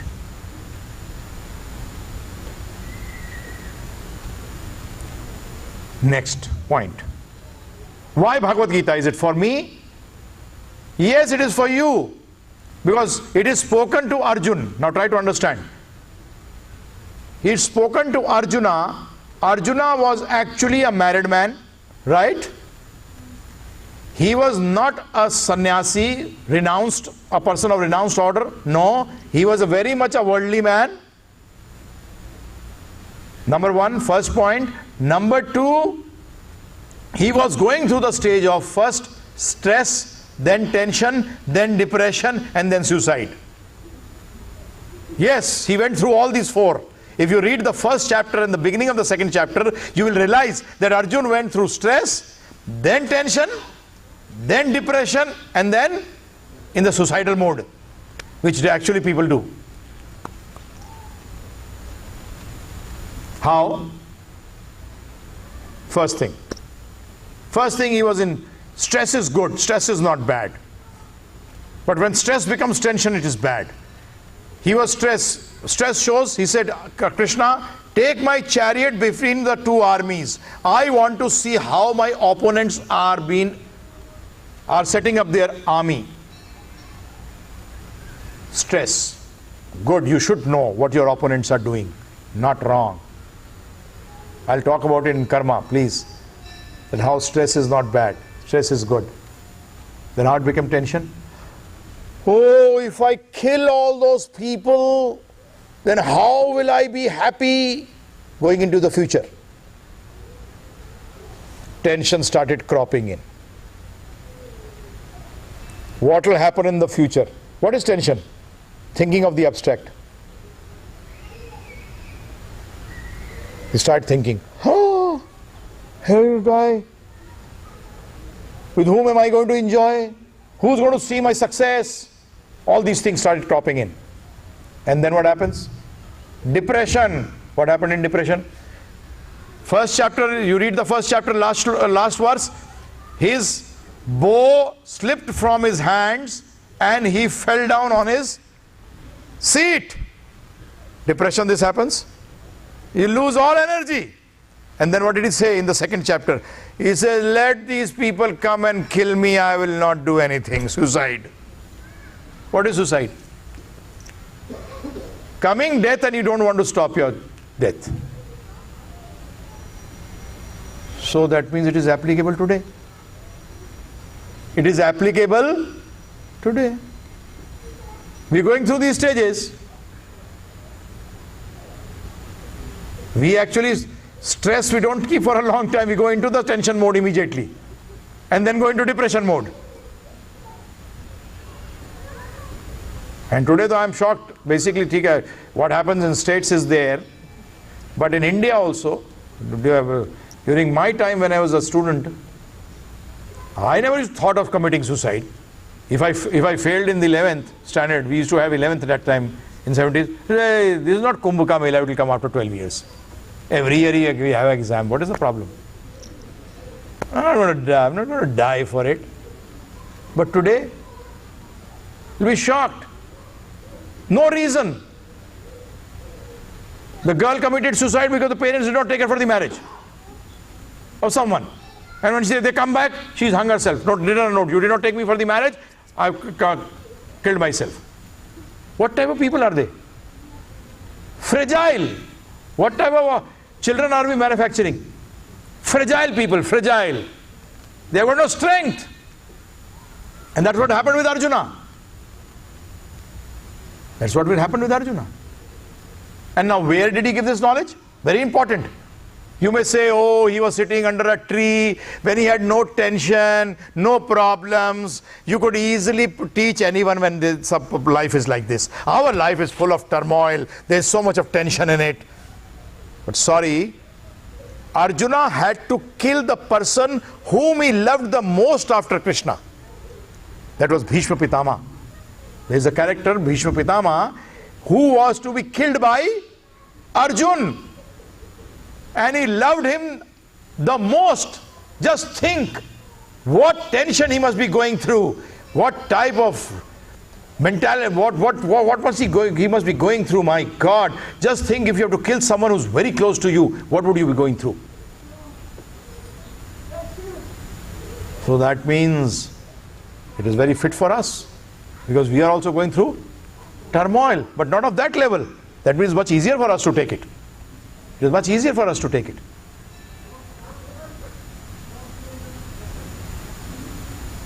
So, can we deny? Now, any point if you want to raise that, no, Bhagavad Gita is, Arjun was there, his circumstances were different, ours are different. No, sorry. Circumstances are same. And what did we do? What did he do? We'll have to do the same thing.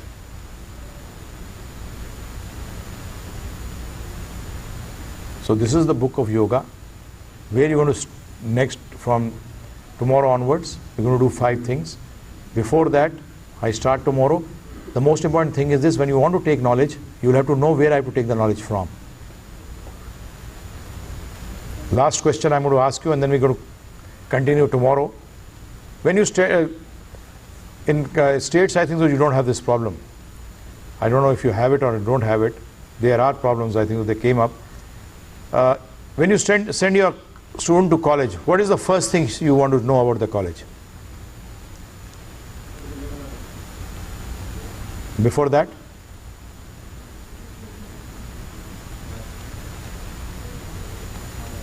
How much? Okay. Before that? How far it is? Okay. Before that? Excuse me? Okay, serves your purpose. Very right. Something more than before than that? Okay. Something more? Something states, I think so last year or so, when the students were cheated by a university which was not recognized. So first thing, what do you see when you send your student to your student? Is it recognized, and all the other things come later on? Right or wrong? So the first thing you see, is it a recognized college or not? In the same way, this knowledge also, you will say, hey, we never heard anything of that sort.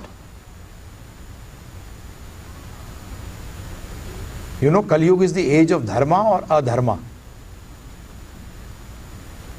Eh? Is this age of religion or irreligion? This age is considered the age of irreligion, where you will have more irreligion than religion. You may be thinking that, oh, so much of religion is increasing, but actually religion is not increasing. It is irreligion which is increasing. It is not religion. I'll prove it to next 7 days when you go through the Bhagavad Gita. You will understand, oh my God, what we thought spirituality to be, this is not spirituality. It's got nothing to do with spirit. I'm not saying that all of them are bad. No, wrong. There are certain places they are right, they are good, but how do you recognize them?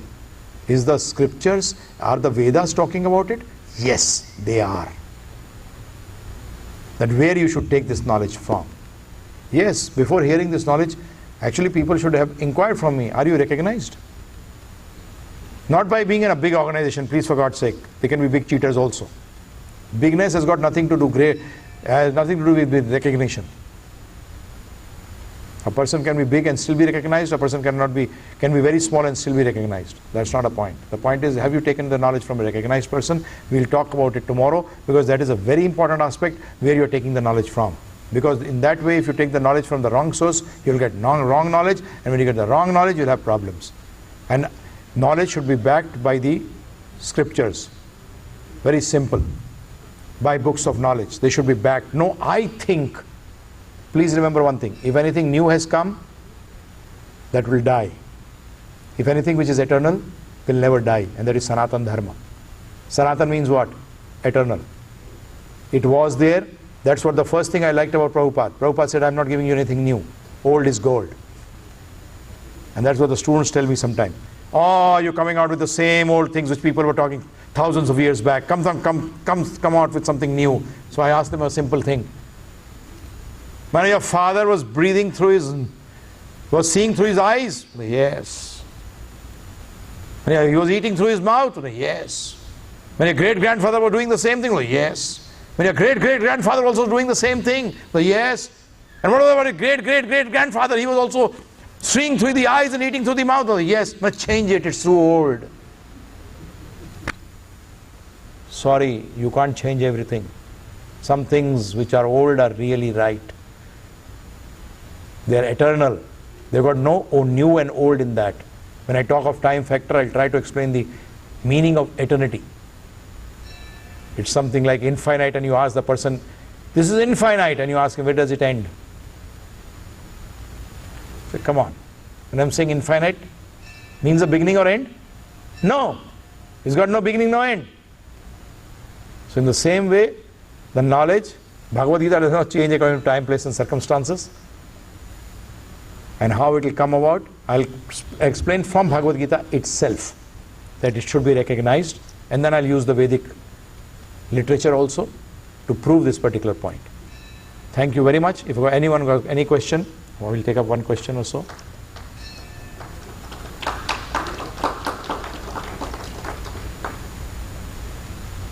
Any questions you have, you can ask. Yes, please. One thing I want to ask you. Lord Krishna has said that first I gave the Gita Gyan to sun god. Yes. Which sun god? The, In the sky or shining in us? no, there is a sun planet, there is a sun god by the name of Vivaswan. He names it very clearly. And he says that Vivaswan gave it to Manu, and Manu gave it to Ichwaku. So he is naming the people very clearly, very clear, that there is a sun planet and there is a sun god who controls the sun planet and giving names, and the Vedas are giving names. So the sun planet, so how can we do Yes, simple. You are made of 5 elements: earth, water, air, fire and ether. A body which is made of fire, because the soul has got nothing to do with these 5 things. Soul is an antimatter. When it is antimatter, it cannot be destroyed by anything. We'll be talking about it tomorrow. So a fire body, today here what is this? This is a water body actually. Earth is 80% water. This also is 80% water. So actually we are in this earth, we have got more element is water. In the same way, there are planets which have got these 5 elements. Air element is also there, where the body is made of air. The body has got more constituent is air, so the air person can see the air person. That's why sometimes you have problems. You say, oh, I can't see. That person has got more of air body. You are water body. So your eyes have got a different parameter of seeing. It can only see water bodies. It can't see body which has got more of air. Ether also, there are 5 things now. Ether is more subtle than air. So there are bodies made of ether. Now that will become very subtle. But ether person can see the ether person because they are of the same. So Vivaswan, he says very clearly, Vivaswan, Manu, Ichwaku. He's very clearly quoting. I request you, that is why, take the literally, first take the Bhagavad Gita is spoken, not, Krishna nowhere says that please take a secondary meaning of what I am saying. I am certain things which I am saying directly are direct. You don't have to go into the secondary meaning, because the secondary meaning should every time support the primary meaning. What happens? We forget the primary meaning, we go into the secondary meaning, which I will talk to you in the next 7 days, how it happens and why it happens. But here in the 4th chapter, 1st shloka very clearly says, Vivaswan, Manu, Ichwaku. Very clear. And he says, Raj Rishi, which has got 2 meanings. Raj Rishi means rishis like kings, and kings like rishis. Rishis who are the kings in the saints, they were kingly saints, and kings who were like saints. This knowledge was coming down in disciplic succession. It got broken. Now how do you explain all that? And that's why I come to revive it to you. And he's talking very clearly.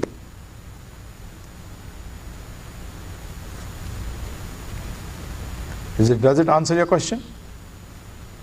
Because that's what Bhagavad Gita says very clearly. It never says, Krishna is saying that inside you or outside you. He's not saying. He's very clearly saying, Suryadev Vivaswan gave it to Manu. Manu gave it to his son Ichwaku. And that is what Ramchandraji is from Ichwaku Vansh.